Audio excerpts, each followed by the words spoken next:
In October 2024, the latest elections in Mozambique took place. Following those elections, various protests erupted. The situation has persisted in that sort of status quo up until this point in time, as we record on the 9th of January. On the 15th of January, the inauguration is expected, and there's a possibility of heightened protest action leading up to the inauguration, especially in the light of the opposition candidate, who was said to have lost the election by the authorities, returning to Mozambique after a period of leaving the country. Now, joining me to unpack the situation and possible implications for South Africa, not least of which security concerns, but also South Africa's interesting foreign policy standing and choices, is Daily Friend contributor, author, and journalist Jonathan Katzenellenbogen. Jonathan, thank you once again for being back with us here at the CRA YouTube channel. Our first discussion for 2025, hopefully the first of very many. So a difficult situation in Mozambique to try and make sense of. If you can just help us maybe with the timeline. I mentioned the elections were in October and you've had protests since then. How are things looking at the moment? Well, they're looking the same, if not worse, really, because there's no solution, no compromise in sight. SADC and South Africa at first congratulated Daniel Chapo, the new Frelimo president, on winning, and now have called for dialogue in the face of protests. So it's a backtrack. How can you call for dialogue? There's a bit of a irony here. How are you calling for dialogue on the election when you said initially that Frelimo had won? So I think both SADC and South Africa are in a very difficult position, and it'll be difficult for them to play a trusted broker role in reaching the settlement, although South Africa is the power on this. One must remember that the European Union, in contrast to the election observer missions from both the EU, both South Africa and SADC, said no, this is not a free and fair election, and there were big irregularities when it comes to the actual count itself. And one aspect of this is that Frelimo seemed to partially admit this.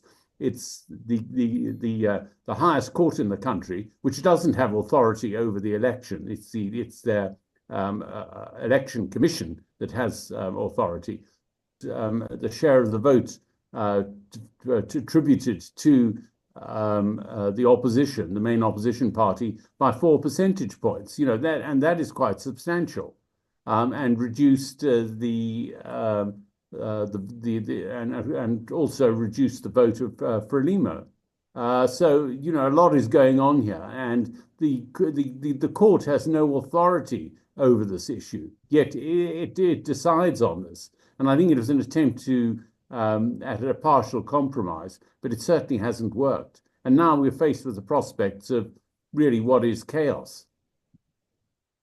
Jonathan, in your latest piece at the Daily Friend, published on the 8th of January, to which we'll link in the description below this video, you mention around 270 people have been killed in the protests by security forces. I think local rights groups have also highlighted the unfortunate deaths.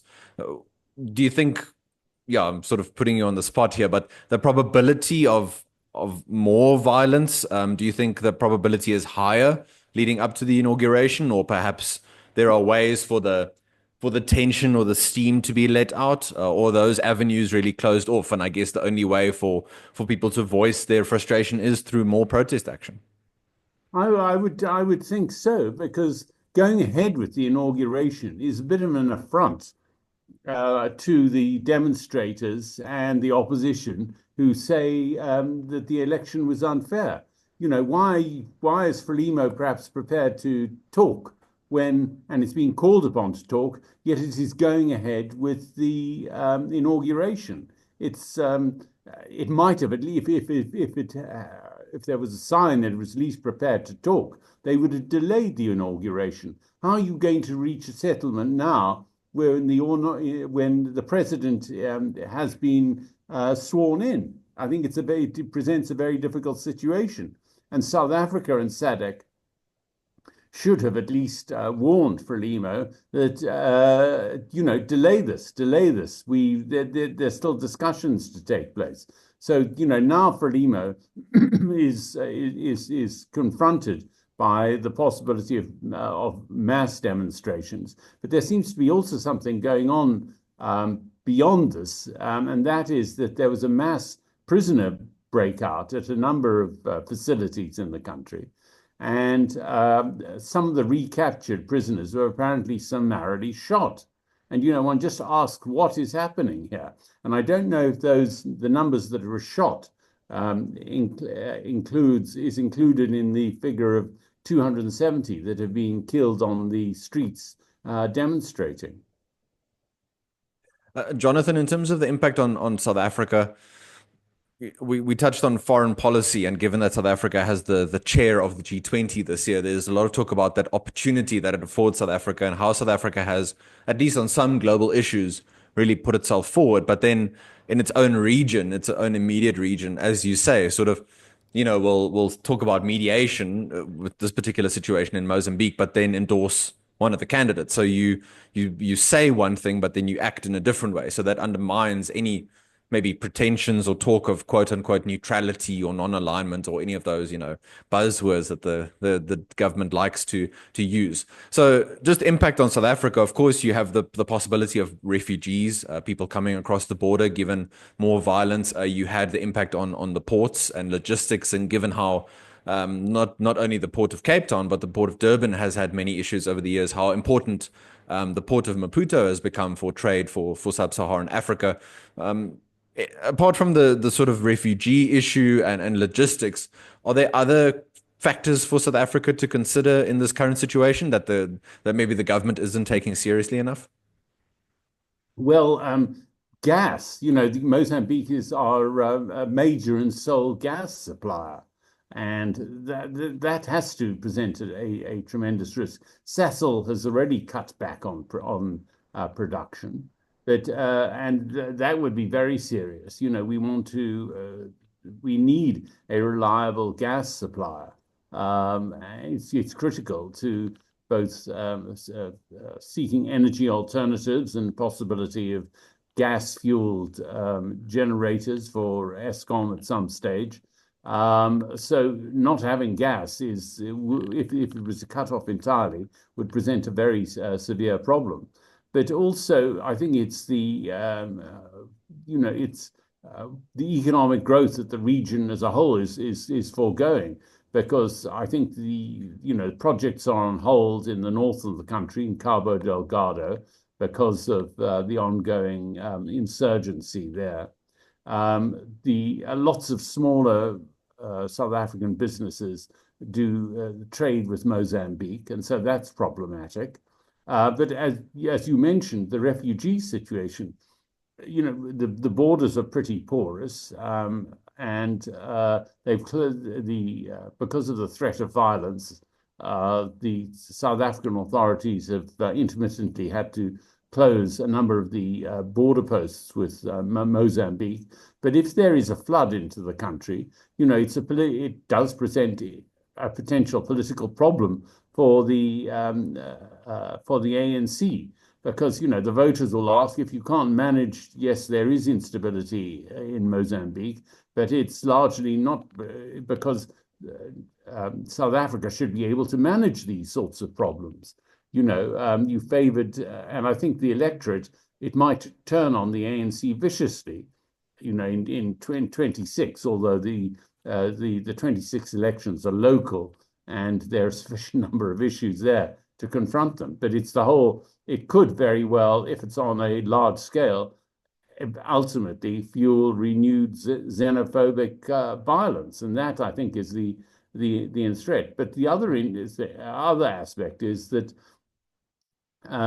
with the ongoing violence, I think it's an opportunity probably for radicalization of the youth and them turning to other types of solutions. If you grow up in a violent sort of environment like that, I think that there's a high chance of that, and that could pose a threat to South Africa. One can come up with multiple scenarios for this, but if the situation were better politically managed by South Africa and the region, and they were more forthright with the Frelimo authorities on the election, I think many of these problems could be avoided.